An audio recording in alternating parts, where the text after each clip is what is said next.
এক মেয়ে তার স্বামীর বাড়ি যাওয়ার আগে বাবাকে বলছে, বাবা, আমাদের উঠোনের উপর এই গাছটি তুলে কি বাড়ির পিছনে লাগানো যায় না? বাবা মেয়েটির কথা শুনে বলল, মারে, গাছটি 4 বছরের পুরাতন গাছ, এখন এটা তুলে নিয়ে অন্য কোথাও লাগানো সম্ভব না। এখন যদি গাছটি তুলে অন্য কোথাও লাগানো হয়, তবে গাছটি নতুন মাটির সাথে নিজেকে মানিয়ে নিতে পারবে না এবং গাছটি মারা যাবে। বাবার কথা শুনে মেয়েটি হাউমাউ করে কেঁদে উঠল আর বলল, আচ্ছা বাবা, 4 বছরের পুরাতন গাছটি যদি নতুন মাটিতে মানিয়ে নিতে না পারে, তাহলে আমি তো তোমার এই ঘরের 20 বছরের একটা পুরাতন মেয়ে, আমি তো সামান্য একটি গাছ নই বাবা।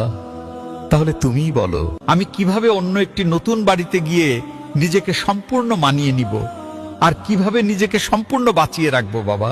মেয়েটির মুখে এমন একটি কথা শোনার পরে তার পরিবারের সবাই অবাক হয়ে গেল, আর বাবা আওয়াজ করে হাউ মাউ করে কাঁদতে লাগলো। আসলে আমরা ছেলেরা মেয়েদের জীবনটাকে যত বেশি সহজ মনে করি, তাদের জীবনটা কিন্তু ততটা বেশি সহজ নয়, অনেক কঠিন।